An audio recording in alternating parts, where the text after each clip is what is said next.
Good morning.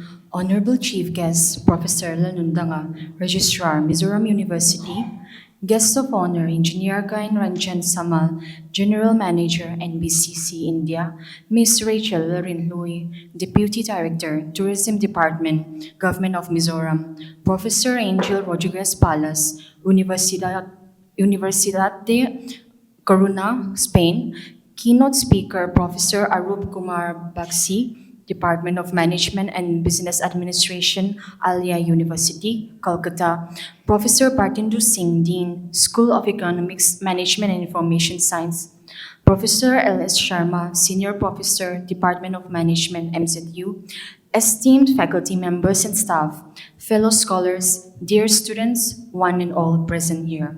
I, Rachael Lalrinhlui, Research Scholar of Department of Tourism and Hospitality Management, Mizoram University, would like to warmly welcome you all on this auspicious day for the valedictory session of International Conference on Embracing Diversity, Equity, and Inclusivity in Tourism and Hospitality Sector, Viksit Bharat 2047, which is organized by the Department of Tourism and Hospitality Management under the School of Economics, Management and Information Science, Mizoram University. First off, I would like to inform you about something. Due to unforeseen indisposition, Professor Himanshu Bhusan Raut, our HOD of Department of Hospitality, Tourism and Hospitality Management, he is unable to attend this program, and we apologize for the inconvenience. Firstly, we would take a moment to felicitate our esteemed guests. I would like to request Professor L.S. Sharma, Senior Professor, Department of Management, to present a token of appreciation to our Chief Guest, Professor Lalrinhlui, Registrar, Mizoram University.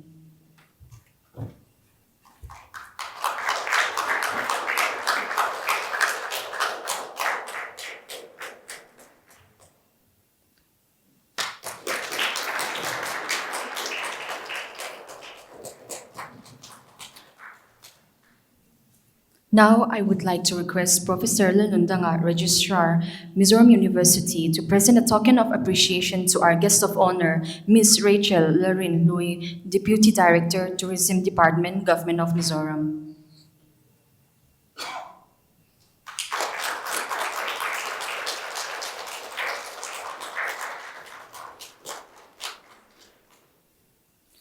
Now, I would like to request Professor Lalrinhlui, Registrar, MZU, to present a token of appreciation to our Guest of Honour, Professor Arup Kumar Bakshi, Management and Business Administration, Alia University, Kolkata. Please give a round of applause.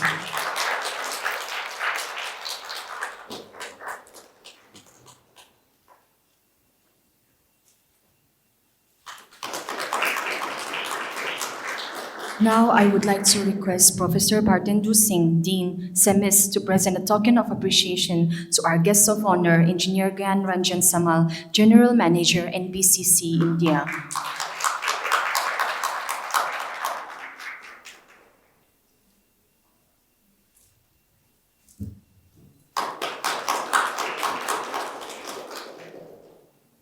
Now, I would like to request Professor L.S. Sharma, Senior Professor, Department of Management, to present a token of appreciation to Professor Bhartendu Singh, Dean, SEMIS, MZU.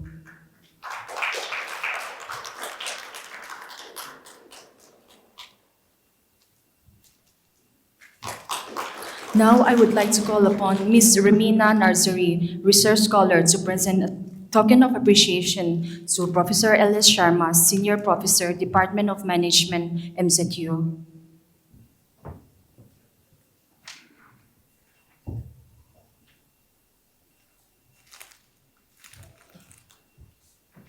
Let's give a round of applause.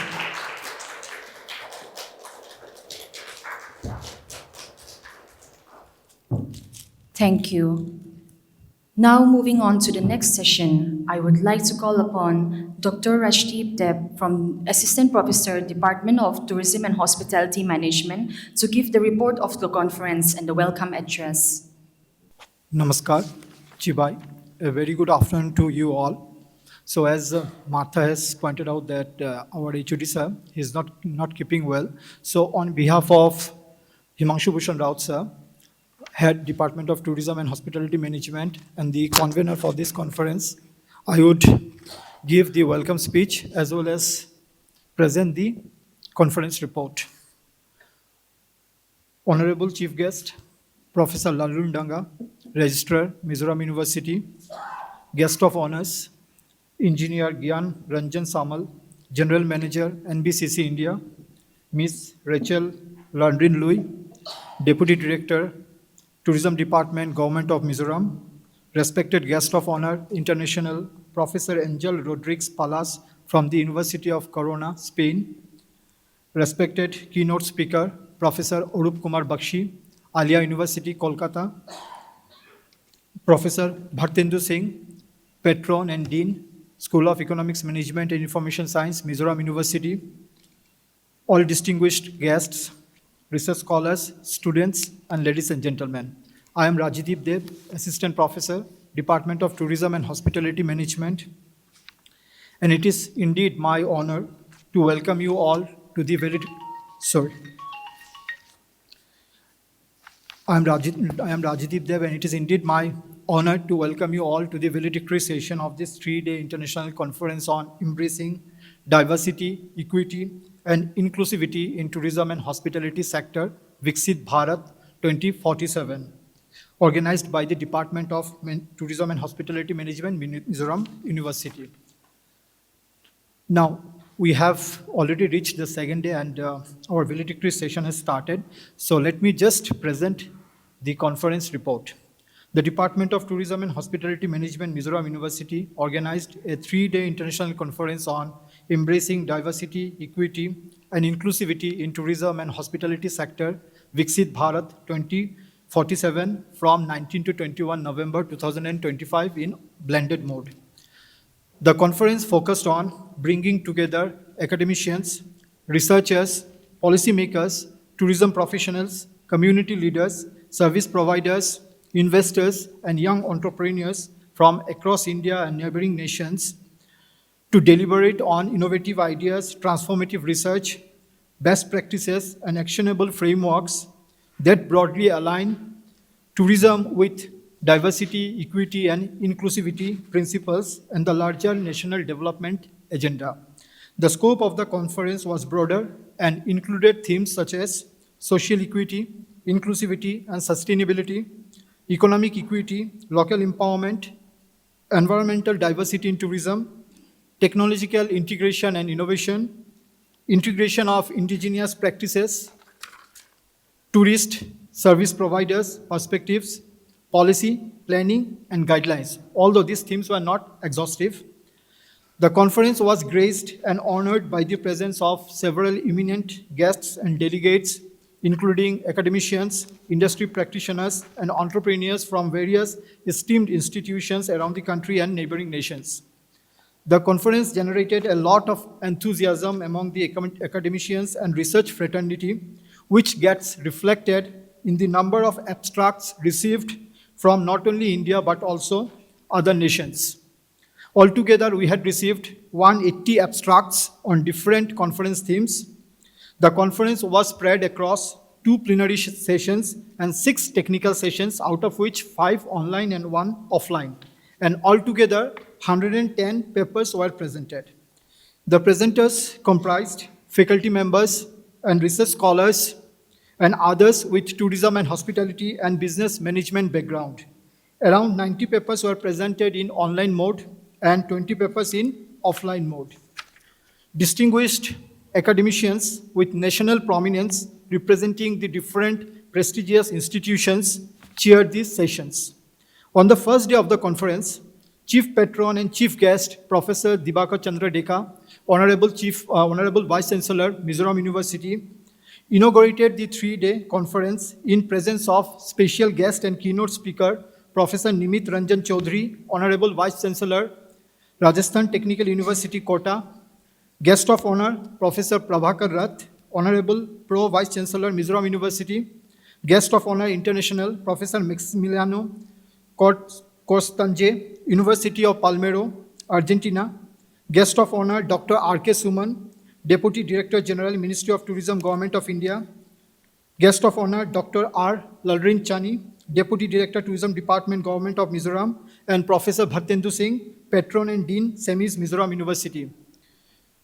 Professor Himanshu Bhushan Raut, conference convener, welcomed the dignitaries on dais and greeted one and all present during the inaugural event. He enlightened the august gathering about the scope of the conference and the expected outcomes. He then officially declared the conference open. After lighting the lamp, felicitation of the dignitaries on the dais was taken place.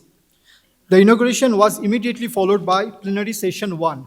The session was chaired by Professor Ballam Chuana, Finance Officer, Mizoram University. The session featured 5 domain experts as speakers, including Professor Arup Kumar Bakshi, Professor V.P. Sati, Professor R.K. Mohanty, Ms. Vanlal Zwali, and Dr. R.K. Suman, all representing specific niches in the academic or professional domain. The speakers deliberated on the various conference themes and presented their perspectives on equity, diversity, inclusivity, and sustainability. In technical sessions, topics on the various conference themes were explored. The session featured presenters from various institutions across India, offering diverse insights into tourism's role in economic equity, local empowerment, environmental sustainability, technological innovation, financial analysis, evolving tourism trends, sustainable development, food heritage, consumer behavior, sustainability, and community development, etc. The day 2 of the conference began with plenary session 2, and it was chaired by Professor L.S. Sharma, Senior Professor, Department of Management, Mizoram University. The eminent speakers for the session were Professor Rajashekharan Pillai K, Professor V. Ratnamala, Dr. Puneet Gautam, Professor Sushanta Ranjan Chaini, Ms. Mariam C. Saithinguri, and Dr. Santosh Kumar Upadhyay. The speakers deliberated on the conference themes and put forward their perspectives on equity, diversity, inclusivity, and sustainability. The takeaways from the different sessions will provide a platform for knowledge, collaboration, and formulation of strategies that may foster an ecosystem on DEI framework and eventually will contribute towards Viksit Bharat 2047. Undoubtedly, the first 2 days of the conference have largely shaped the discourse. However, a discourse is just an exchange of words, and what we need is efforts and actions, our collaborative efforts and actions. Thank you, Kalome.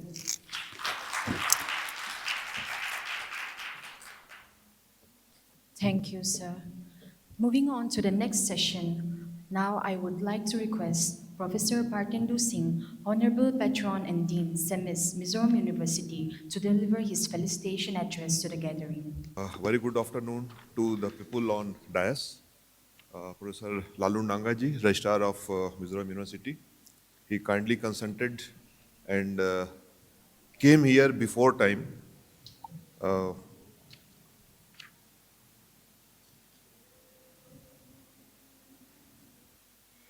Professor Arup Bakshi ji from Kolkata. Engineer Gyan Ranjan Samal from NBCC. Ms. Rachael, Deputy Director of Tourism Department. Professor L.S. Sharma from Department of Management, Senior Professor.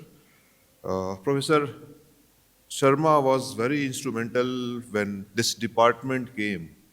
In the year 2019, this department was started, Tourism Department, and Professor Sharma was instrumental to plan, draft the proposal for the department, and then for drafting syllabus for first year. So, special thanks to him for the success of the department also.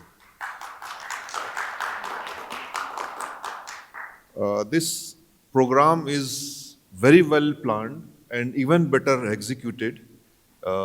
Congratulations goes to the department, obviously to the head of the department, Raut, and all faculty members, Pankaj, Sunil, Rajesh,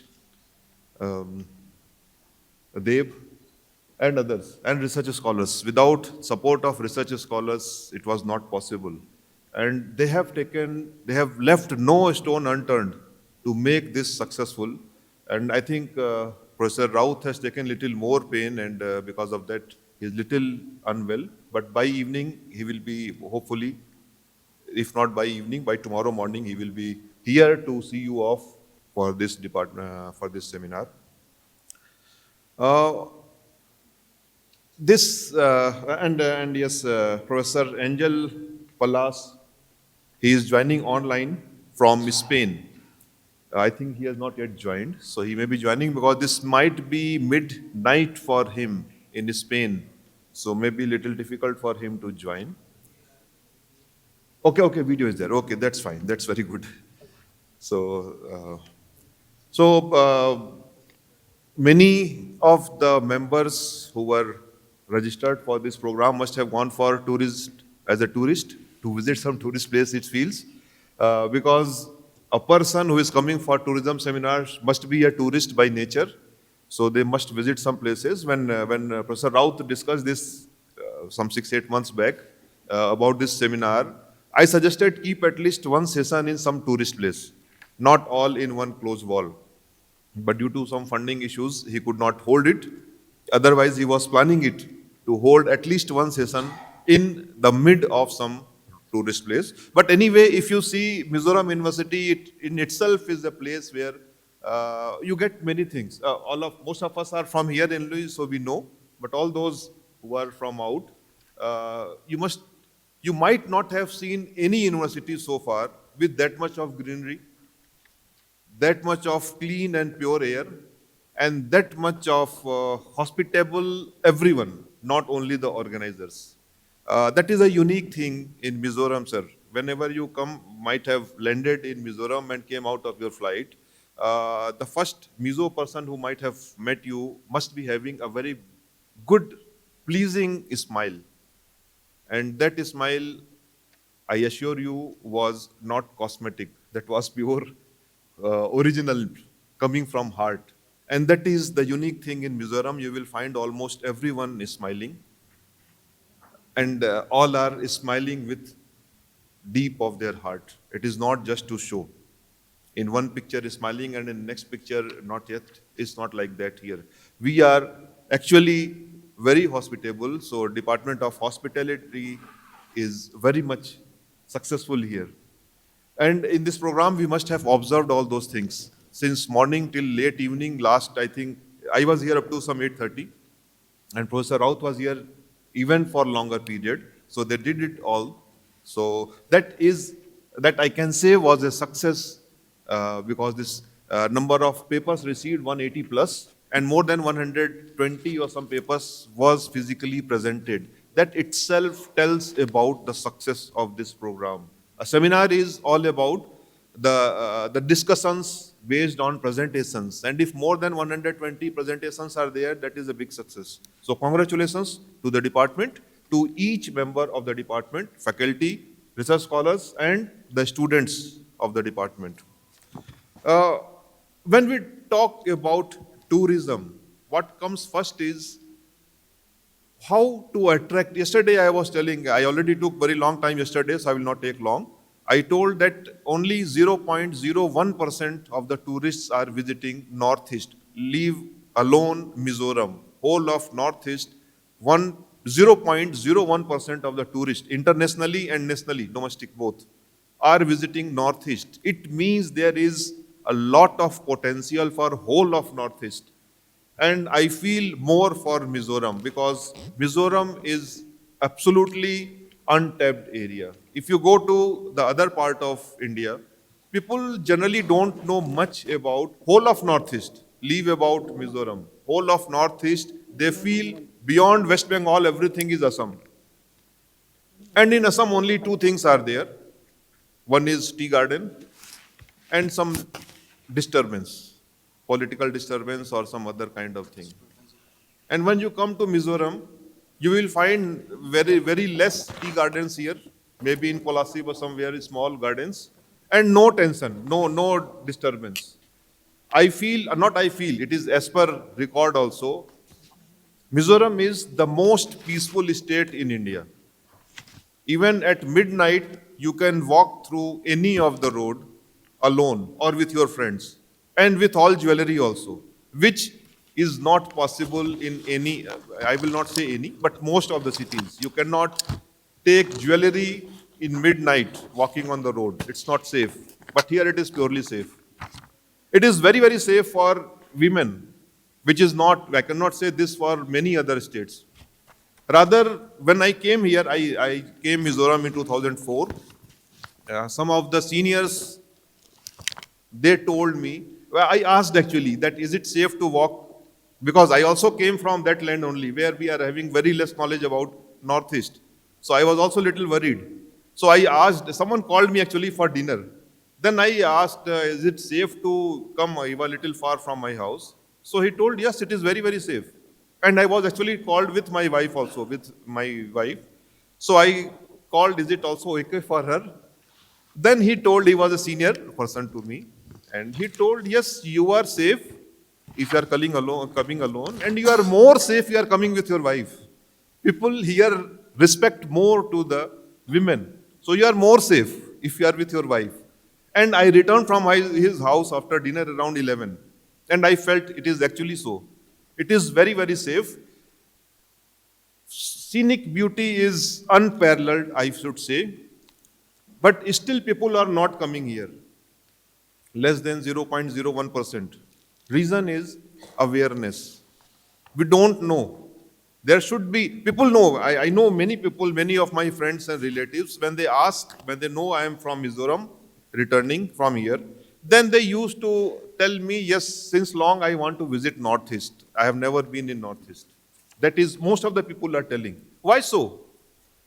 Because the last kick they are not getting. They want, somewhere in the mind they want to visit this place, but that last kick is not there.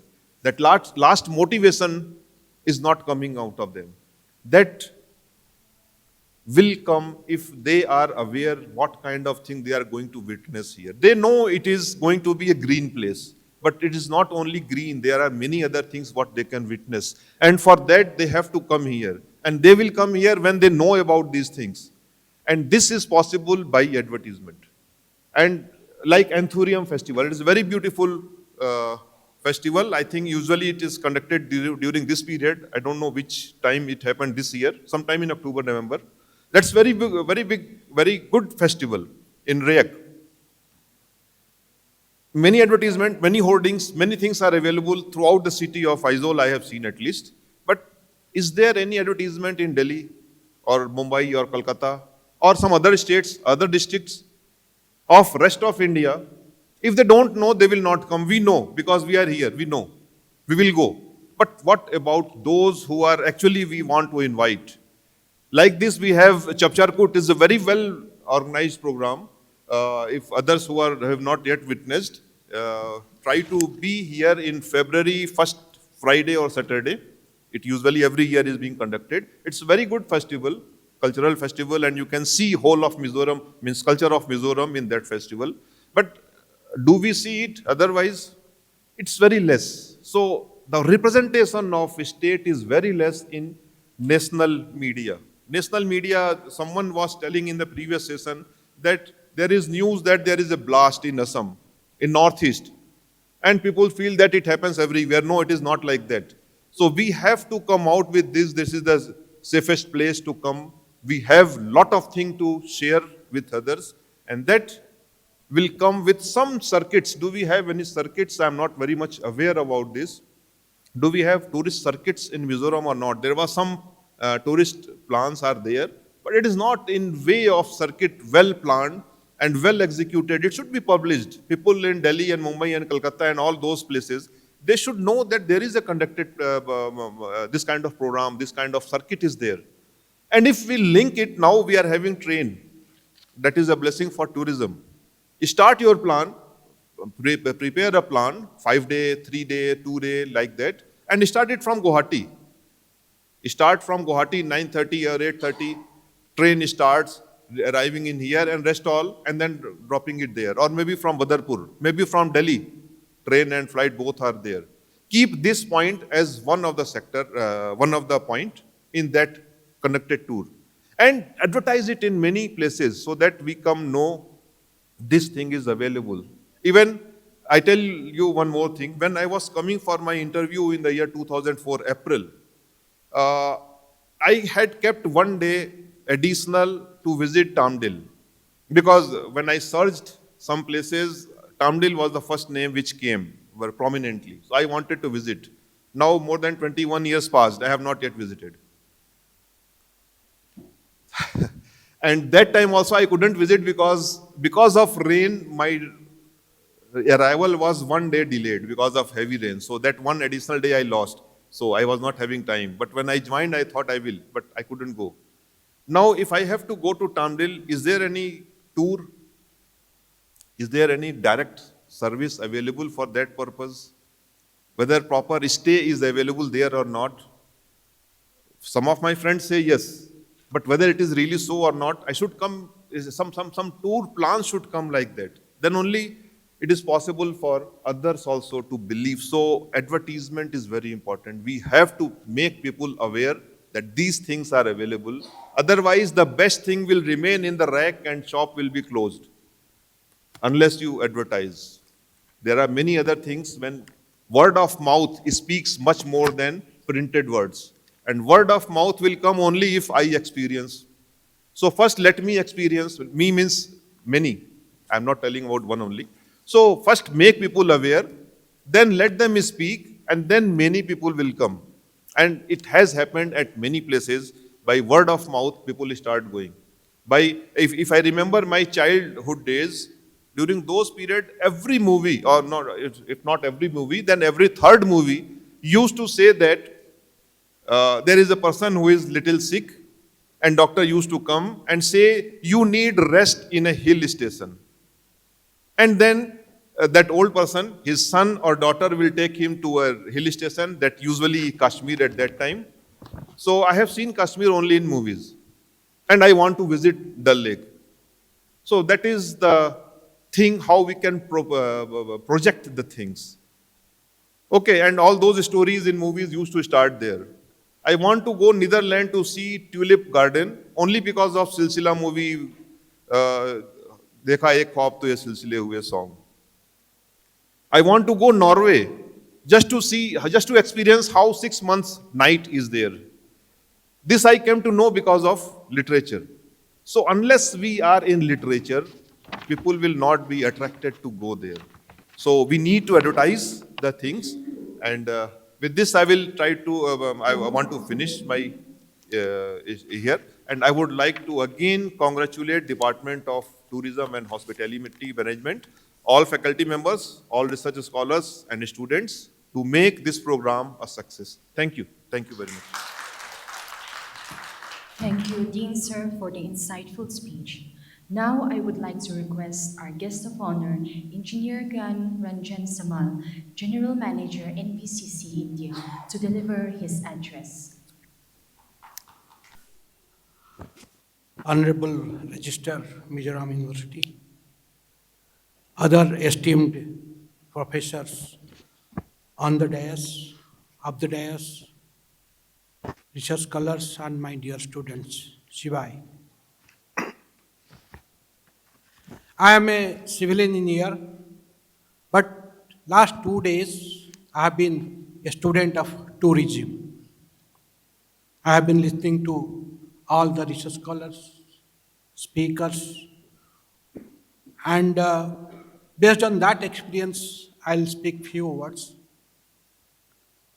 And I feel there cannot be a better place other than Mizoram for such a topic.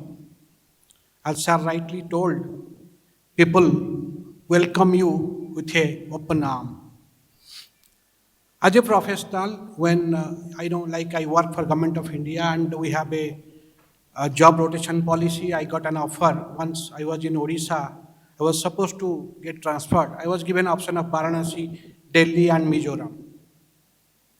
And I chose Mizoram. I thought, why not explore a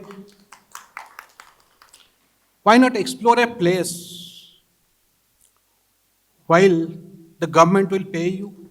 So when I go Delhi, normally people who comes, they feel it's very remote and all. So they told me, why are you so happy? I thought you have never visited to a place. That's what we are saying. So, and I feel I'm in a paid vacation. I'm doing my job, getting salary, and enjoying the Mizoram. And sir was talking about that is regarding advertisement. I feel we all who came to Mizoram and lived here will be the best ambassador to the world and India that Mizoram is a place where people should visit. Now, coming back to the topic, diversity, equity, and inclusivity.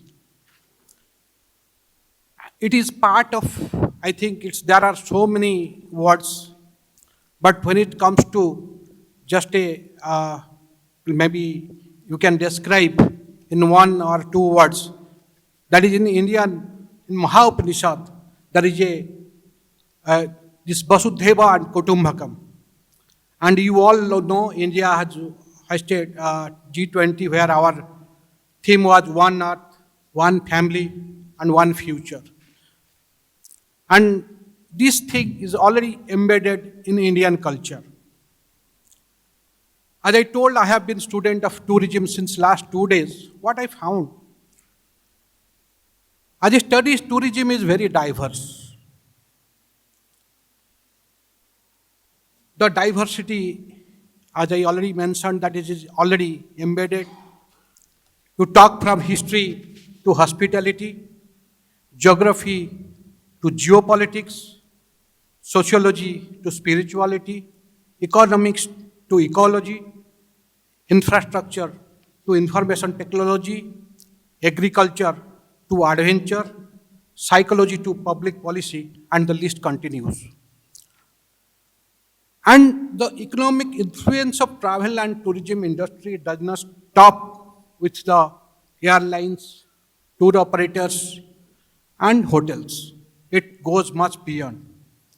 As I understood, that mostly 2/3 of our economic activities are directly and indirectly related to this industry.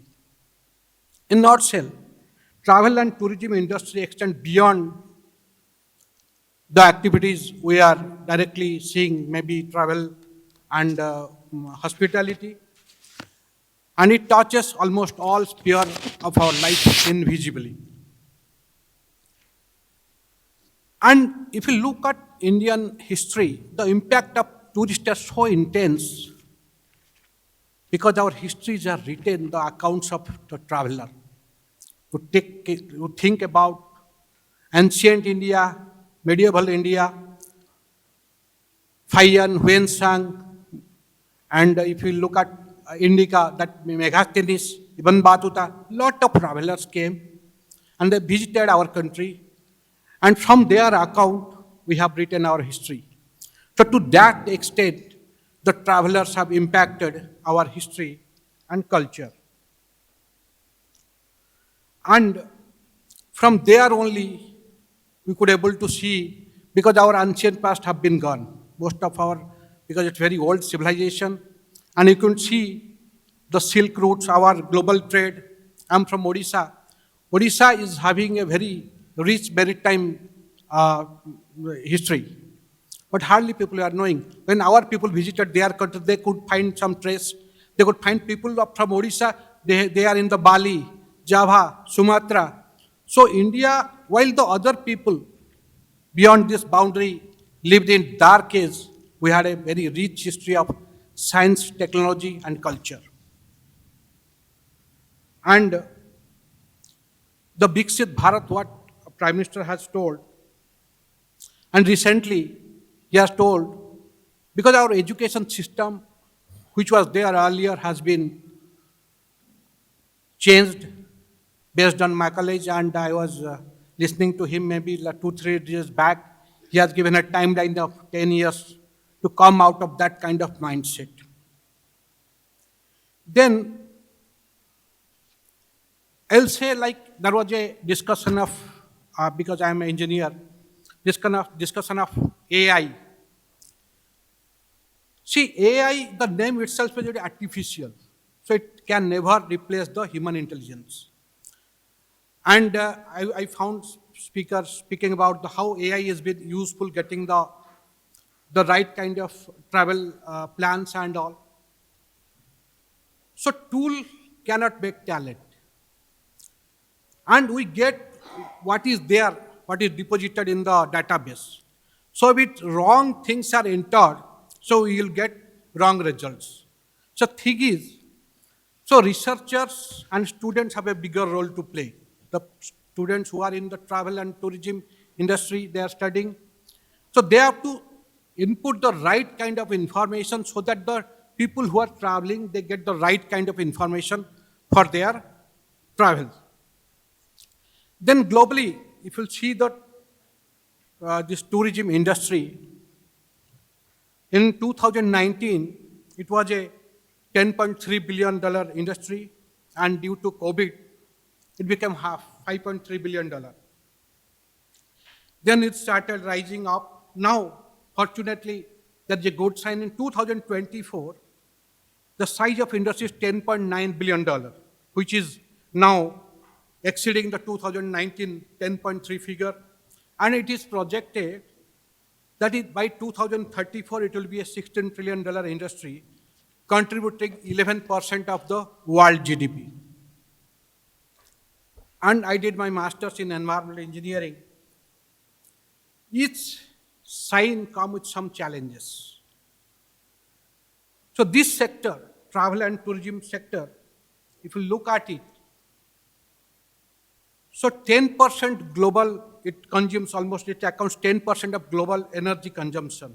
And it is likely to be 11% by 2034. And it accounts 8% of greenhouse gas emission and 6% of global water usage. And a tourist generates 1.6 kg per person per day waste, which is double the global average figure, 0.74 kg per day. So, which is projected that by 2034, nearly 205 billion tons of waste shall be generated, which is nearly 7% of global solid waste. So, with this background, when a tourist comes, so we have to enhance our infrastructure. The earlier speaker already told that Mizoram last September got connected with railways, lot of tourists will come. The city and the place should be equipped with lot of infrastructure, where my role comes as a company. NBCC is a public sector under Ministry of Housing and Urban Affairs of Government of India. We are into infrastructure. We build roads, buildings, rails, bridges. So we need to create the infrastructure beforehand, otherwise it will be a dump pad. And as per estimation, there will be 30 billion tourist trips globally by 2034. To cater that, we need also 7 million additional hotel rooms, 15 million flights annually, and other cruise infrastructures. So we need to first create infrastructure. It is another way, like Hindi mein kaha, pehle burkina, pehle anda. So you create infrastructure, tourists will come. Once tourists come, we need infrastructure. So there is a cyclic things, we have to break that. So we need to create an infrastructure where a tourist comes, he is happy with the kind of infrastructure he is. Normally, I was just, as a student, like, I don't know, I am exceeding time or what. So I was just searching whether, because I am into construction, the construction worker who comes, whether they can be a tourist. They come, they visit a place. They are not. So normally people who comes for leisure, they are termed as tourist. So unless that kind of infrastructures are in place, so it will be very difficult for the tourist.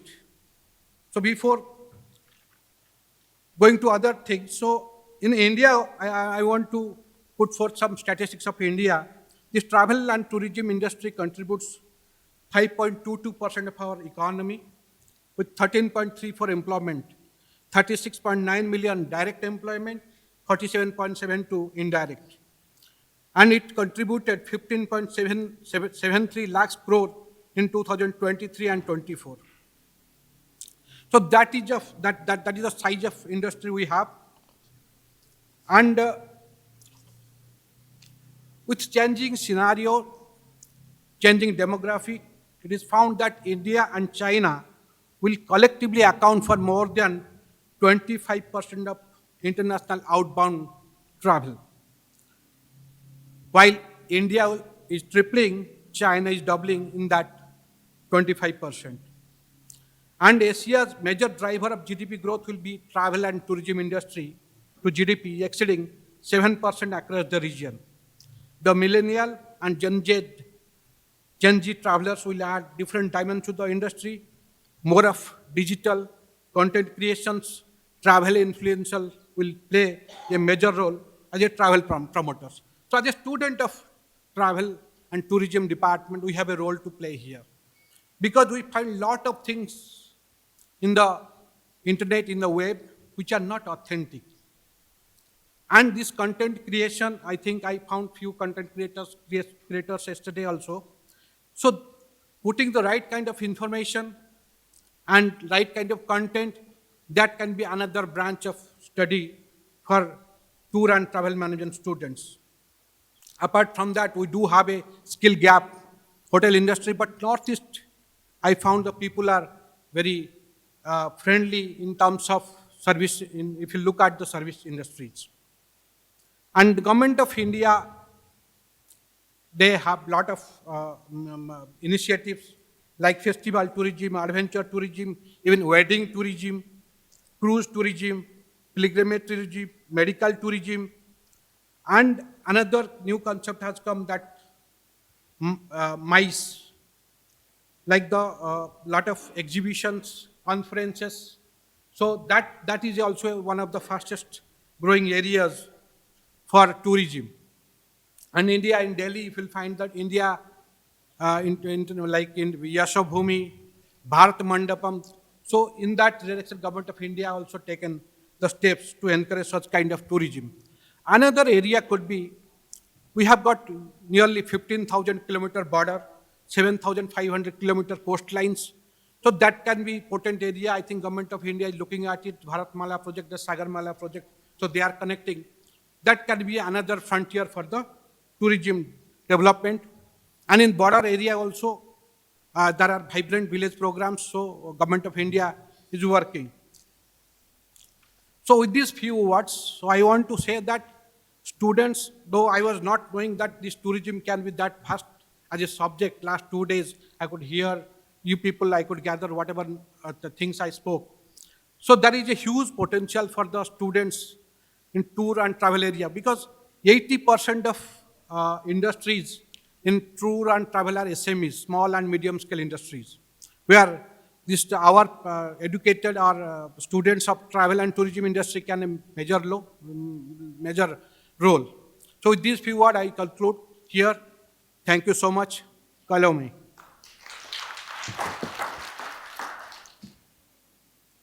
Thank you, sir, for charming us with your delightful words. Moving on to the next session, I would like to request Ms. Rachael Lalrinhlui, Deputy Director, Tourism Department, Government of Mizoram, to deliver her address. Thank you. Thank you, Ms. Martha. Very good afternoon to all of you present here. And it gives me immense pleasure to be here, part of this prestigious international conference. And I would like to thank the organizing team, the Department of Tourism and Hospitality Management, Mizoram University, for bringing us all together here. And I would also like to thank the organizers for inviting me as the guest of honor, even though there are more who are deserving than me. Now, I'm sure within these past 2 days, you have learned a lot, you have heard a lot as well on the importance of diversity, fairness, and inclusivity in the tourism industry, especially for the purpose of achieving Viksit Bharat, that is developed India by 2047, which is a vision of the Indian government. Now, as we are aware, Viksit Bharat is centered around 4 pillars, and those are the youth, the poor, women, and the farmers. And what better way to achieve this than through tourism? Now, I would like to state that the Tourism Department, Government of Mizoram, Our workforce is composed mostly of women. Out of the 6 officers, 5 of us are ladies. And I think if you remember, Mr. Steve Borgia, when he came for the Investors Summit at Isol Club here, he told the crowd that tourism recruits only ladies. So this is all about women empowerment in the tourism industry. Now, tourism is absolutely all-inclusive. It crosses physical boundaries and cultural boundaries and religious boundaries, and it provides opportunities to the youth, and it does not discriminate gender, and it also uplifts the poor. What I love about Mizoram is that we do not discriminate. We do not have any class distinction. And I suppose this is partly due to the fact that we are about 87% Christians, and we also have a very beautiful heart. Every time I open my Instagram account, I see a lot of influencers, taking reels, posting reels, and it is so enticing that it's going to beckon more people to come here. And these influencers, compared to last year, I think you must have noticed that this year we have much more influencers coming to Mizoram. And that is, of course, the Sairang railway station has a lot to do with it. And there is ease of access, and there we have connectivity. The connectivity issue has been eased as well. And our economy is going to benefit so much from this, for sure. Now, what I would also like to state is that apart from these influencers talking about the beauty of our state, of our land, they also talk so much about our society. The Mizoram, the people of Mizoram, and the kind of hospitality they extend, so which I think is one of our USP. We Mizos, whenever we see these influencers, we are always so eager to make friends with them, to welcome them, and we should continue that. And just this morning, I was in the Commissioner and Secretary's office, Tourism Department, and I met these people from Delhi. They were distilled education.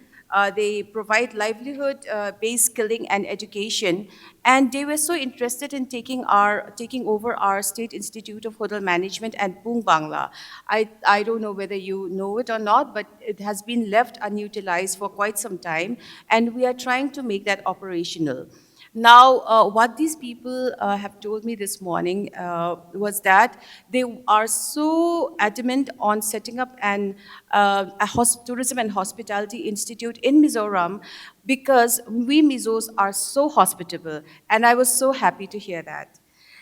Now, again, if we look at the number of displaced people who are being hired in the private sector, especially the hotels, restaurants, it also shows that, we give opportunities to those in need.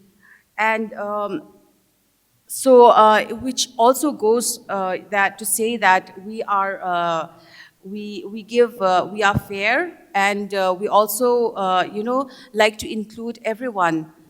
And remember, we were also chosen as the happiest state in India in the year for 2 consecutive years, in 2022 and 23. And in 2025, we were the 2nd happiest state in India.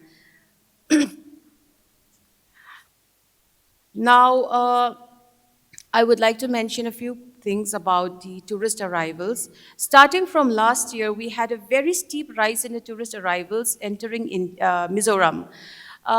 We had tourist footfalls increase by 139.5% from 2023 to 24 to 2024-25. And the total number of tourist arrivals was 5.2 lakh last year. And this year, we have already achieved 3.5 lakhs within the first 6 months. So that goes to show that we will be expecting more tourists. And that 3.6 lakh was before the railway station was inaugurated. So I think by the end of this year, we will be having quite a lot of tourists entering Mizoram. Now, in order to counter this, as a department, we are also trying our best to ready the public. we are trying to gear them up, and we organize a lot of capacity building. We also organize awareness campaigns in villages, not just in Aizawl, even in villages. And we are enforcing our, we are strengthening the enforcement of our rules and regulations. And of course, we are building a lot of infrastructure throughout Mizoram. And that is being funded by, from various ministries. And I will not go into detail on all the projects that we have. If you are interested, you can always come to us later. And so I think in the next 5 years, the face of Mizoram tourism is going to change drastically. And what I'm trying to say is, the efforts put by our previous leaders, the government officials, and the tourism service providers, and of course us, the present, our present combined effort is finally paying off. And Mizoram is finally starting to get the recognition that it deserves. We are no longer, very remote, and we have accessibility, and so I think we have a very, very good potential as well. Now, I just came back from the International Tourism Mart that was held in Sikkim.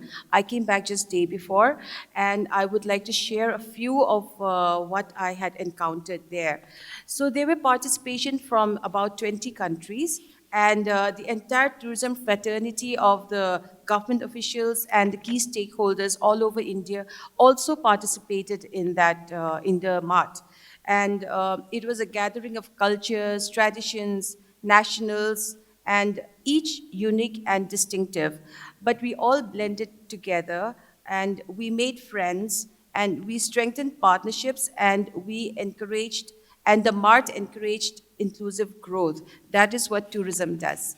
And in fact, 2 delegates chose Mizoram as the post-Mart Fam Tour, and they came from these two delegates. One is from a tour operator from France, and the other one is an influencer from Chennai. And as we speak, they are presently in Champhai, and they are touring Mizoram, and they are having an absolute good time of their life. And that, I get reports from them on almost on an hourly basis, and they said there's nothing like Mizoram. So, so what I would like to say is that, each and every one of us can become ambassadors wherever we go. Even if we go out of Mizoram, we should be ambassadors of Mizoram tourism, and let us be a bridge between 2 or more worlds. Let us try to connect with each other, and let us try to use tourism as a weapon of peace as well. Now, there are a few, I would like to, mention a few things on our, what tourism department is, what we are organizing in the next few months. We have a few festivals. I think you already know that Winter Festival is coming up. Winter Festival, we are going to have that Winter Festival from 15th to 23rd of December. And you already know, I think most of you might have already attended Winter Festival as well. It's going to be a very big event, and we are expecting a lot of guests as well. And apart from that, we are also going to have, for the first time, with the vision of our Honorable Tourism Minister, we are going to have the sunset, a sunset view with live music at Sakor Huitwaitlang on the 31st of December. And after that, even after your Christmas and your New Year gets over, we are still going to have one more event organized for you. That is at Phuaibuang. We are going to have a Cherry Blossom Festival, the name of which we have not come up yet. And then Yes, one important thing I'd like to mention is regarding the protected area permit. I think all of you must be aware that by last year, on the 17th of December, the protected area regime came into force again in Mizoram, and we are having a lot of problems regarding entry of foreigners into Mizoram. But now I would like to tell you that just this Wednesday we issued our very first PAP permit. So if you know any foreigners wanting to come to Mizoram, or if you know anybody having problems, please come to us. We can help out with that. And also, I would like to thank the Department of Tourism and Hospitality Management, Mizoram University, for always supporting tourism department in whatever endeavor, whatever events we organize. You always have been supporting us throughout for so many years, and we are very thankful for that. And I do hope that we always promote tourism together, we work together to make Mizoram a global ecotourism destination. Thank you so much. Thank you, Rachel ma'am, for your lovely speech. Next, we have Professor Angel Rodriguez Pallas from Universidad da Coruna, Spain. But unfortunately, due to time difference, he won't be able to join online, but he has sent a video message. So let's take a moment to listen to his speech. Good afternoon, distinguished delegates, respected academicians, industry leaders, students, and friends from across India and abroad. I am Professor Dr. Angel Rodriguez Pallas, and it is my honor to address you today in this international conference. But first of all, I introduce myself. I hold a PhD in tourism from the universities of Alicante, Málaga, Seville, and King Juan Carlos in Spain. My academic journey began at the University of La Coruna, where I earned my bachelor's degree in tourism, a postgraduate diploma in economics and quality in the tourism sector, and a master's degree in planning and management of destinations and new tourism products. Since 2015, I've served as a professor at the University of La Coruna, contributing to the bachelor's degree in tourism and actively participating in the Tourism Experience Research Group and at the Teaching, Innovation and Dissemination Group.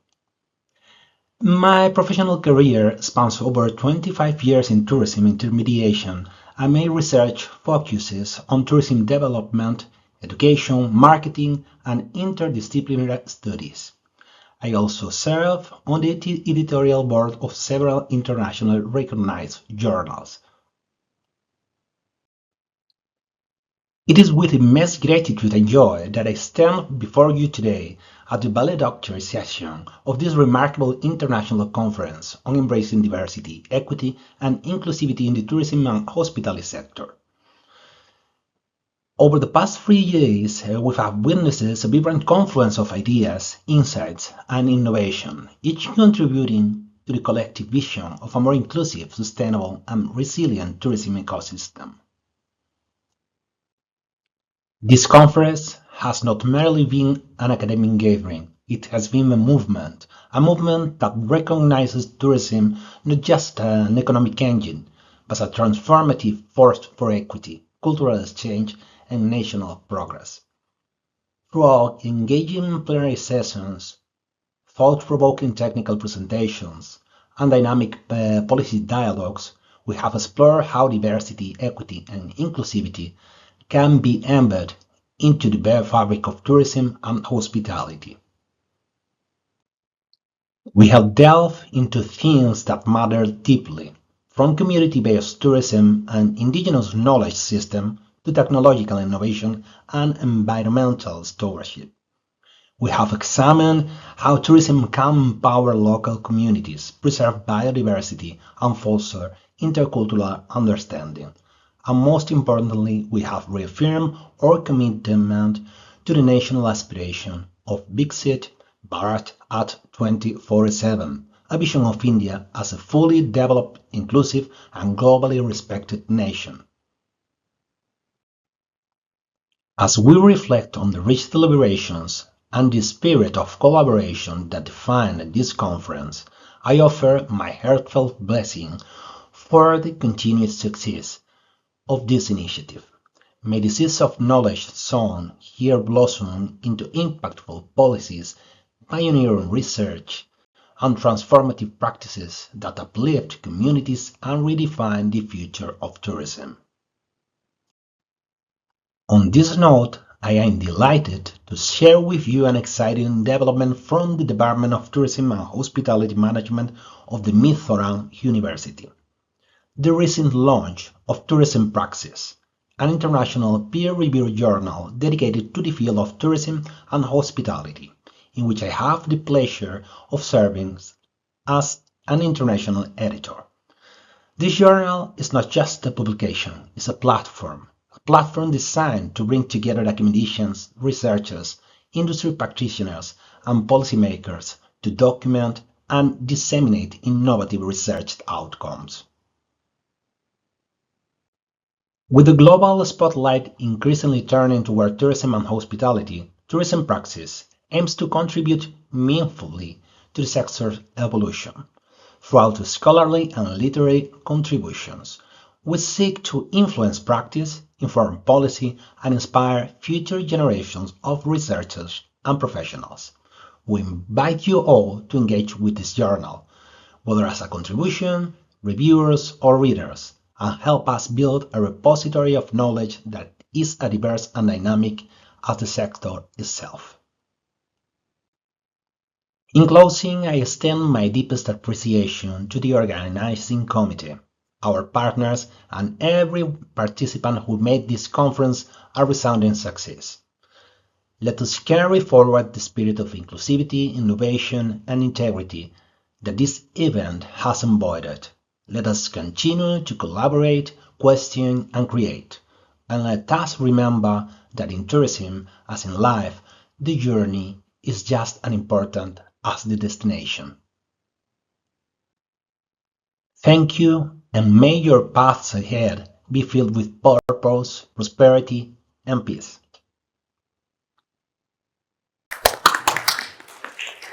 Thank you, Professor Angel Pallas. I would like to mention that Professor Angel Pallas is the international editor of our own journal published by the Department of Tourism and Hospitality Management MZU, which is called Tourism Praxis. It is the first and only tourism journal from Northeast India, and it is a proud product of the department. Next, I would like to call upon Professor Arup Kumar Bagsi from Department of Management and Business Administration, Alia University, Kolkata, to deliver his speech. Good afternoon. Professor Sharma on the dais, Professor Bhartendu Singh on the dais, Mr. Samal from NBCC, Ms. Rachael. We heard Professor Pallas, who shared a video lecture with us. Registrar Sir on the dais. Over the last 2 days, I consider myself fortunate enough to be a part of this international conference. In fact, yesterday, I listened very carefully to all the deliberations that took place during the inaugural session. I was a part of the first plenary yesterday, so there was a deliberation. Then in the post-lunch session yesterday, I chaired a session, the only technical session that took place on a physical platform. Today in the morning, I totally, was enthralled by the deliberations that were made in the second plenary session, which was chaired by Professor Sharma. And now I am here at the valedictory session. So a lot of issues and thoughts have crossed my mind, and it's quite a lot. Now, before coming to this conference, in fact, in any conference, when you desire to make a physical appearance, You go there with certain kind of apprehensions, you expect certain things that will emerge, that will come out. So I also had certain kind of, because the tourism conferences are very common across pan-India in different universities, both central and state universities. They have run their own programs, so it's quite common. But what has emerged as novel issues in this particular conference, I would like to request the organizer, and particularly to the Department of Tourism and Hospitality Management, Mizoram University, to document it properly so that it reaches on the table of the Ministry of Tourism. Because what I find that in these kind of academic conferences, we end up with certain kind of academic publications, either a conference proceeding or we tie up with a journal, and then we produce certain research papers. You see, the policymakers are not interested with Scopus indexed publication or Web of Science, etc. They want policy prescriptions and insights. It may be in the form of white papers, but make sure that you draft it properly and make sure that it reaches to the table of the ministry so that they can get certain insights, so that it can be converted into actionable plans. A lot of things have been discussed. In the morning today, I heard about that umbrella industry by Sir, who spoke about tourism industry as an umbrella. I want to take it one step further. Tourism as an industry, it's basically a network. And in a network industry, you have a multiple number of nodes which are connected by edges. Anyone having a certain idea about the artificial neural network, they would be knowing that each nodes basically carries corpus of information. Those information are treasure, which should be mined out. But at the same time, it creates a certain operational problem for the tourism industry as a whole. Because if we try to force fit a business model for a tourism industry, the main problem that I found after discussing with many number of academicians, freelance researchers, even the industry personnel is, the tourism value chain is not like the value chain that runs across manufacturing industry or any other service industry, as a matter of fact, since there is a network of industries. And this network of industries in itself is a continuum. On one pole, you have a highly unorganized sector, probably a sole, rickshaw operator, or a taxi driver who is a part of this particular industry providing logistic support or transportation support.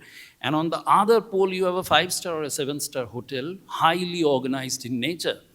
So you cannot have a single value chain which can bind this entire continuum. And if you try to force this value chain in the service profit chain, then there will be possibilities of multiple snap points. As a result of which we see that when we talk about inclusivity, we need to include this entire continuum and how to bind this. This is a major challenge. A lot of business models have been proposed over the last 20 years. You surf the internet, you go through the textbook, the research papers, etc. You will find plenty of business models. None of those business models were foolproof in nature, because this is a dilemma that they could not solve. How to integrate a single value chain across such a diversified business proposition, which is a network proposition. The second issue that came to my mind is when I heard discussions about several things, particularly,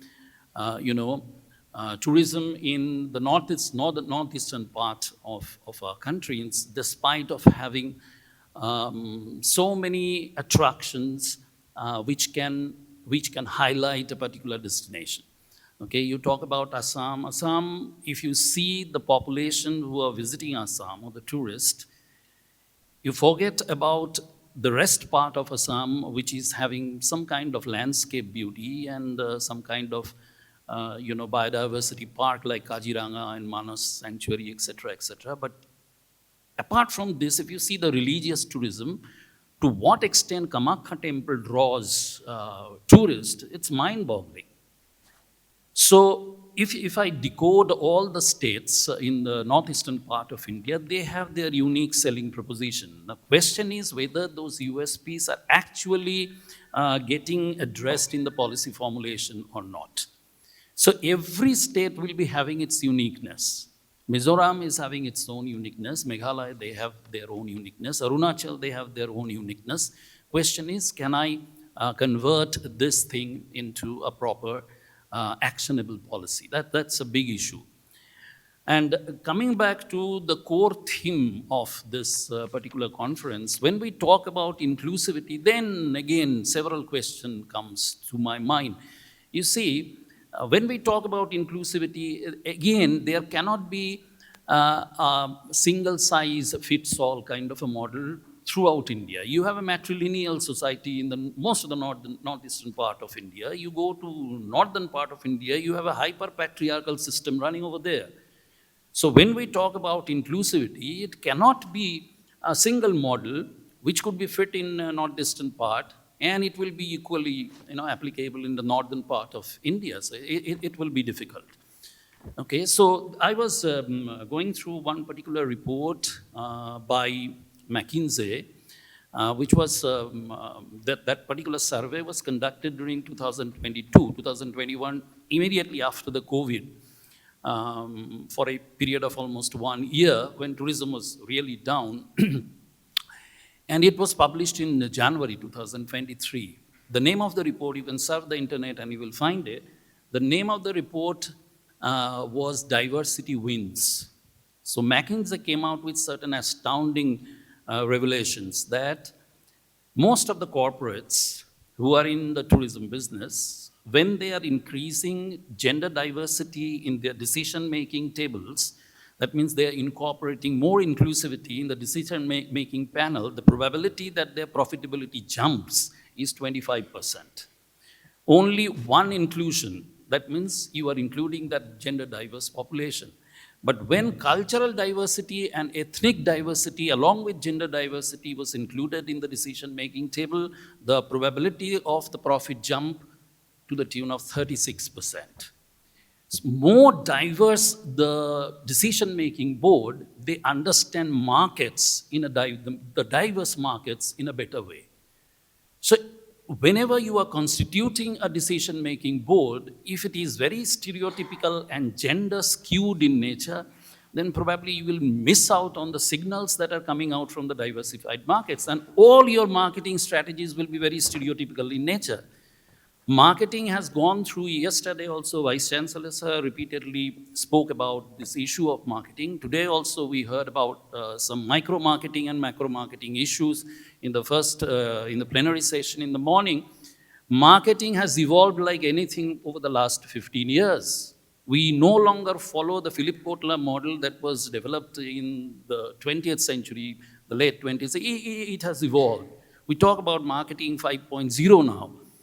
So the models have changed and the model has become very customized, very individualized in nature. You cannot have a kind of a canopy-like marketing. It is very customized, sector-specific marketing that we are going through. So that is one of the issues that I would like to highlight, that when it comes to inclusion, we cannot consider our entire society as a monolith. Because you cannot formulate a strategy considering the diversity that India is having, both the geographical diversity and the cultural diversity we are having. We cannot have a monolithic concept of gender. Yesterday I talked about that, the gender fluidity. We are missing out on the transgender concept. Again, we are going back again and again to the binary concept of gender. So non-representation of the transgenders in the decision-making board, how you are supposed to make it inclusive? And when we talk about diversity in India, most of us, we continuously focus on the geographical diversity and the diversity that exists in our culture. Very rarely we talk about the social diversity that we have. As a result of which, what has happened, the Kimberly Crenshaw's theory of intersectionality was never applied to the diversity problem in India. You see, the gender connotations across caste, religion, and ethnicity are different. So again, you cannot have a single gender policy for representation in the decision-making board, if you do not consider this intersection, let me give you a very small example. In West Bengal, there is a district called West Midnapur, and a very famous intangible cultural heritage is practiced here, which is called Pottochitra. Now, Pottochitra pot basically is a clay structure. It is a clay canvas on which the local artisans draw mythological pictures. And only the women do it. And strangely enough, this has been highlighted with the Ministry of Culture also. This has been represented in the international forum. You see, the pictures are drawn by the Hindu women. And the stories are taken from the Ramayana and the Mahabharata and the excerpts of Gita. And they are narrated to the tourists in the form of recitations and songs. Question is, who is singing them? The Muslims. Now, when we talk about this diversity and we talk about unity in diversity, the unity is this one. We talk about inclusivity, and a lot of deliberations were made that the marginalized people, particularly the PVTGs, the poor and vulnerable tribal groups, are left out, and they are not a part of the mainstream of the tourism because certain things are not highlighted properly when we try to develop the marketing policies and strategies. So these three variables, yesterday also this thought came or crossed my mind, that when we focus on diversity, inclusivity, and equity is a big challenge. Because considering the gamut of diversity that India is having, to make it all inclusive and equitable so that the distributive justice, social justice, etc. could be enacted upon is a big challenge. But if we again consider it as a monolith, it would never be possible. So diversity exists, but diversity exists at every intersections. The third thing, and this is the last observation that I had, and again this comes from the very nature of the tourism industry. In tourism, yesterday I was also discussing with one of the research scholars of this particular department that tourism essentially is a human-intensive industry. Interaction between one human being with another human being is very intensive because it is a service industry having both the intangible part as well as the tangible part. But the triangulation of interaction between human and human, between human and nature, and between human and culture. So you have three intersecting points, three interfaces where these interactions are taking place. And interestingly, all these three intersections are developing corpus of information. Are we using it properly? And are we synchronizing to get a single narrative so that it can be, converted into an actionable policy? Yes, we do admit that tourism is all about experience. Since I have visited this place for the first time, I will go back with certain kind of memories. And I would like to share it with all my colleagues, with all my friends and relatives, and I will promote this place. Not only for an academic visit, but to visit it as a place of a tourism significance or a touristic interest.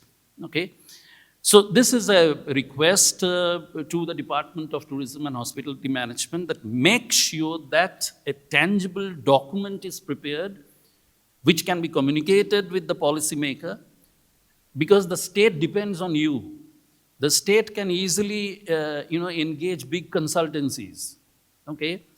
That is very costly. But the kind of insights that you can provide those will be absolute treasure. Those will be absolutely, deeper insights compared to what, companies or consultants from outside will come, get engaged, and come out with. So make sure that you come out with a document and communicate with the state tourism department so that they can come out with certain strategy. And the next time that I visit this place, I wish that Professor Singh will come out with the data that in northeastern state, unlike this figure that he has said, only 0.11% tourists, it should jump to the tune of, say, at least 25-30%.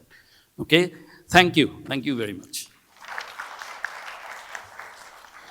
Thank you, Professor Bagsi, for charming us with your words. Finally, I would like to invite our chief guest, Professor Lalrinhlui, Registrar, Mizoram University, to deliver his address to the gathering. Dignitaries on the dais. This is my colleague, Professor Bhartendu Singh, who is the dean of this very school. And there's a professor, this Arun Kumar Bakshi, who is from Kolkata. And engineer, there's a Samal, who is a general manager of this NBCC India. And Miss Rachael, the Deputy Director, the Tourism Department, Government of Mizoram, and my colleague Professor L.S. Sharma, who is the key person, as Professor Patron has said that, for the establishment of this very department, Tourism and Hospitality, all the esteemed invitees, my colleague from the department and other departments, and the scholars, the participants, dear students, ladies and gentlemen. Yes, I am really honored to be a part of this very important international conference. So I thank the organizing team for inviting me here as a part of this conference. And at the same time, I would like to congratulate the department, especially this Tourism and Hospitality Department, for organizing this very beautiful international conference. So the university encourages this kind of, there's a seminar or whatever, a conference or a workshop. Because nowadays, this is a part of a higher education system, especially in India. So through which I think we have so many,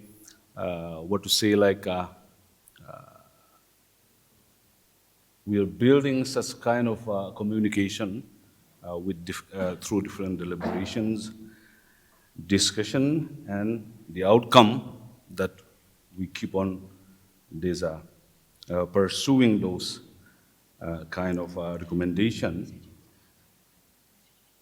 And on behalf of the university, so I would like to extend our heartfelt gratitude mainly to the sponsor partner and all the participants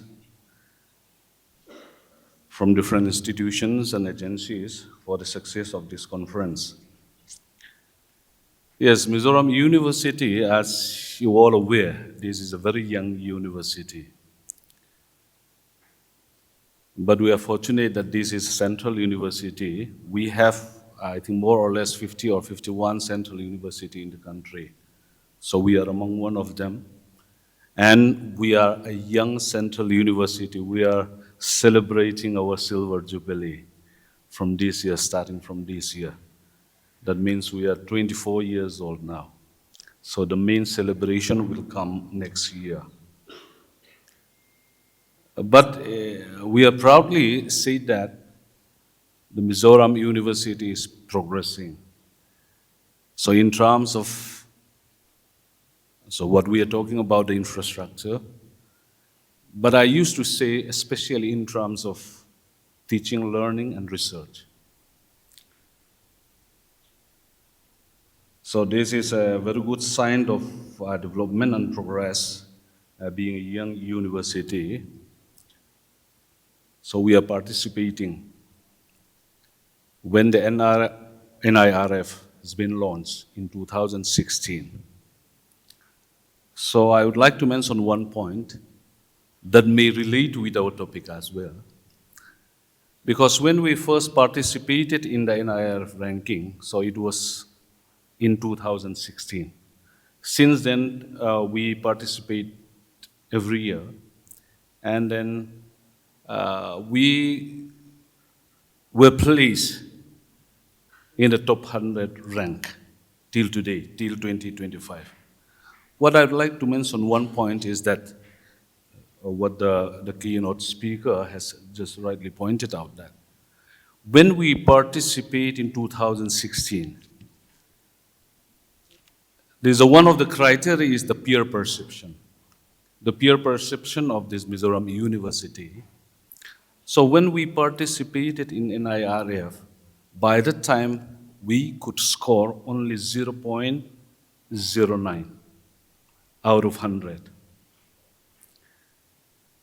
But when the result was declared, I think last month in 2025, in the peer perception from 0.09 to 19.28 something. What I'm going to speak out is that, yes, it is very much related with the tourism. The peer perception is important because how people recognize, how people are aware about that particular institution or as a state as well. So this is about the university, and we are now running with more or less 39 or 40 functioning department, a multidisciplinary desired by the NEP 2020. So I would like to mention, while proposing this very department, tourism and hospitality, I think Professor L.S. Sharma is here, so he must know very well about this. Because the university has a vision or an intention like, so when we have this kind of department in the university, so that may promote the tourism sector, tourism and hospitality sector in the state, and even in the country in general. So this is one of the vision and the intention of having this very department. So to compete and participate in the national or international level, so we need to start from the local. That what we are talking about, the Viksit Bharat. Viksit Bharat, to my understanding, is that this is transformation of an individual. Without transforming each and every individuals. So we may not be able to achieve the target by 2047. So even in the tourism sector as well, we need to transform an individual. I do not know, this may be through educating the people, awareness that you have already mentioned about that. Because I don't have any in-depth knowledge on this very field. But as a layman, we used to see that the state of Mizoram have a potentials or an opportunities to develop in the tourism or to promote in the tourism sector. So we have a potential or an opportunities, as already mentioned by the previous speaker. So being the most peaceful state in the country, as already highlighted. And the second happiest state. When I talk about the happiest state, so I recollect one point, I am from a forestry. So I think by the year 2010 or so, we have one visiting professor from the University of Canada. So since we do not have any accommodation here in the campus, so he stayed there in a rented house in my locality. So we used to go together to the university. And then one day, there is no hostel here in the campus itself, but the nearby, so we have one hostel, the girls' hostel. So while crossing that hostel, so just in front of our vehicle, so the university bus is going there. And then there was a stop there where the girls used to catch the bus in the junction. But the bus did not stop in that point. But some of the girl students, they are waiting there. But the bus did not stop and keep on going. And then they could not catch the bus. But still, they start laughing like anything. So when that Paul Goran has seen that situation, he was really impressed. And when I took him back at his house, he first pointed out when his wife received him at the door. So he surprisingly said that, I have seen the beauty of the Mizo today. Because even they miss the bus, they still keep on laughing like anything, he said like that. So this is what I would like to say. We have an opportunity. The Mizo society is a very close society. But the Mizo society is very open, friendly, and very accommodating. So this may be one of the opportunities in the field of tourism, as which is very much related with our theme, embracing the DEI. So these are some points. There is a limitation everywhere, but this may not be the hindrance or whatever. This may not be taken as a problem. As our keynote speaker has most of the time spelled out the word, a challenge. If we take things, for example, like the limitation as a problem, instead, if we take these things as a challenge, there may be a way out to overcome. So, for example, like we used to say that this Mizoram is in the very remote corner of India.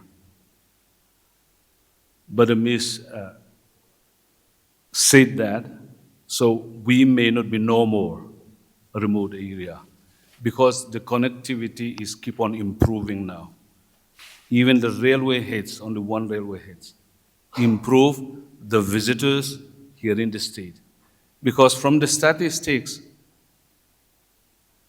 the visitors of the state has been increased to 140% comparing to last year. So this is, out of that though, I think 20% maybe of these are foreigners. But one thing we need to focus here is, the connectivity may be improved. But the important thing is that the readiness, what is our readiness? In terms of identifying the tourist spot, the accessibility, and there may be so many, and publicizing. So this may be another great challenge. So when I browse it, like Professor Bhartendu said that, when I browse it from the internet, so browsing like the tourist activities in the Northeast, all the state other than Mizoram has been highlighted very well. But you may hardly see about the information about the Mizoram. I think our tourism director, deputy director is there. So this is the situation. So we have to do a lot. And I truly believe that this conference will give us something more to address those kind of different issues and lead us to a solution to at least some extent. So with that, I once again thank the organizer, the organizing team for successfully conducting this conference. And I congratulate all the participants. And I wish you all a safe journey back home. And I wish you all a Merry Christmas and a very, very Happy New Year. May God bless you all. Thank you. Thank you, sir, for the enlightening session. It is an honor for all of us gathered here to be able to receive your inspiring words. Now, I would like to once again request our chief guest, Professor Lalrinhlui, Registrar, MZU, to present certificates to a few paper presenters of the conference who are present here today. Next, Ms. Mohua Datta, Research Scholar, Gita University.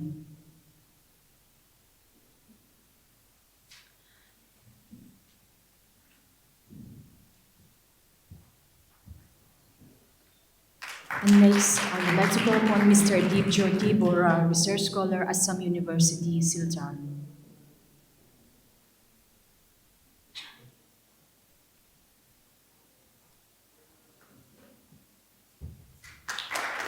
Next is Mr. Shiv Kumar Gupta, Research Scholar, HNB, Srinagar, Garhwal. Is Mr. Shiv Kumar Gupta available? Then moving on, Dr. Pradeep Kumar, Assam University, Silchar.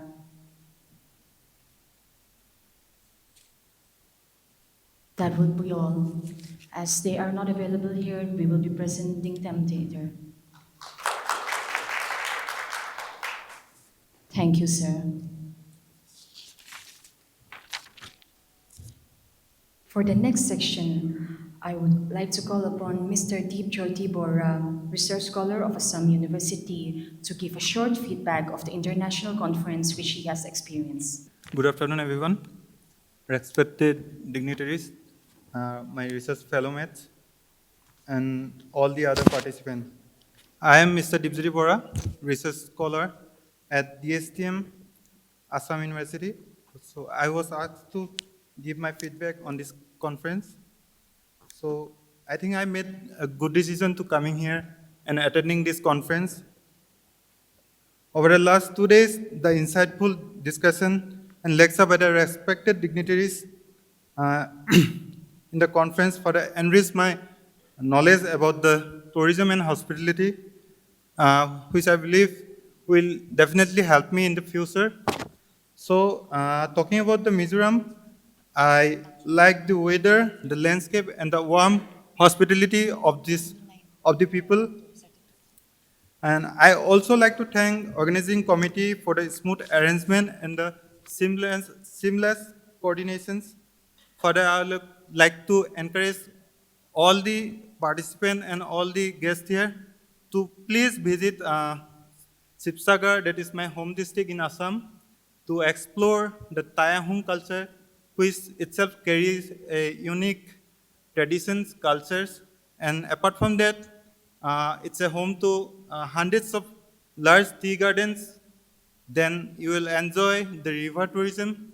Then there are so many places to explore with oil and natural gas, which is found in, that is refinery, oldest refinery in Digboi and the Duliajan, and also in the Sibsagar district. So thank you for the opportunity. Thank you, Mr. Deptt.of. Last but not the least, I would like to invite Dr. Rajesh Ramasamy, Assistant Professor of DTHM, MZU, to deliver the vote of thanks.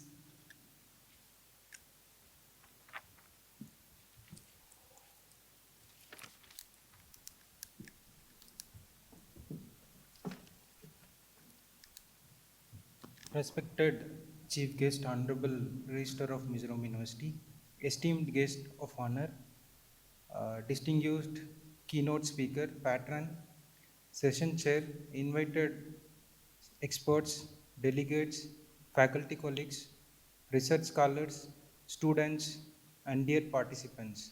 Very good afternoon to all. It's my honor and privilege to propose the vote of thanks on behalf of the Department of Tourism and Hospitality Management. and the organizing committee of the International Conference on Embracing Diversity, Equity, and Inclusivity in Tourism and Hospitality Sector, Viksit Bharat 2047.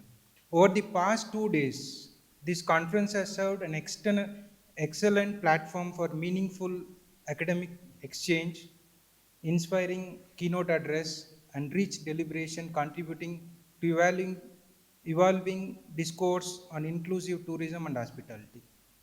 So we express our sincere gratitude to our chief guest, Professor Lalundanga, Honorable Registrar, Mizoram University, for gracing the valedictory program and delivering an insightful and encouraging address.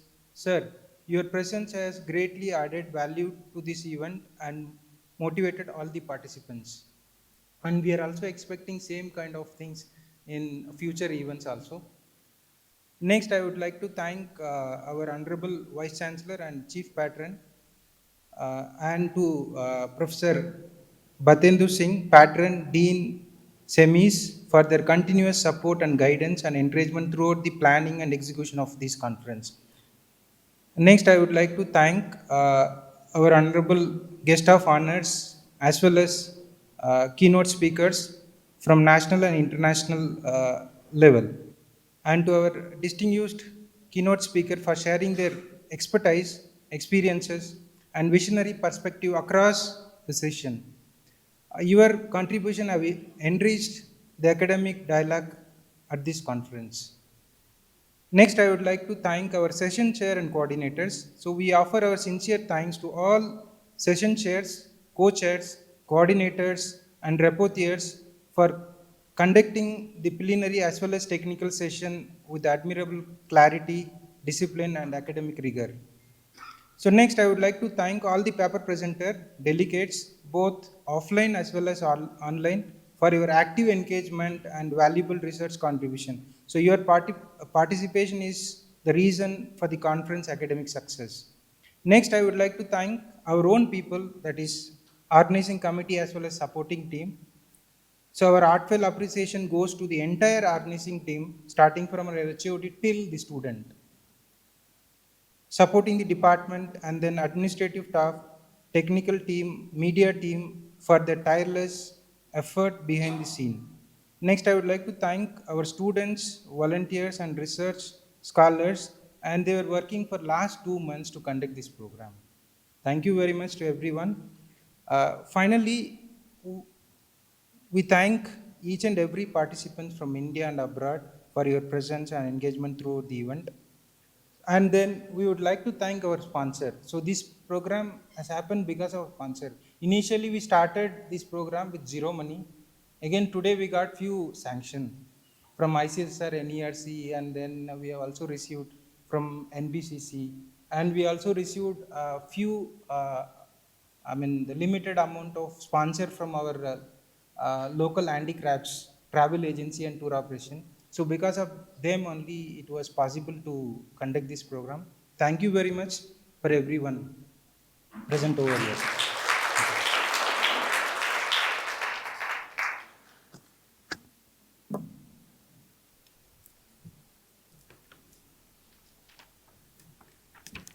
Thank you, sir, for concluding the program.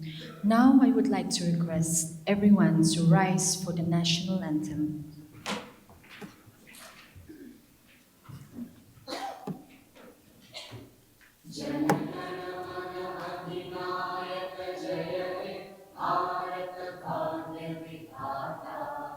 Punjab Sindh Gujarat Maratha Dravid Utkal Ganga Vindhya Himachal Yamuna Ganga उच्चल जलधि तरंगा तब शुभ नामे जागे तब शुभ आशीष मांगे गाहे तब जय गाथा जन गण मंगलदायक जय हे भारत भाग्य विधाता जय हे जय हे जय हे जय जय जय जय हे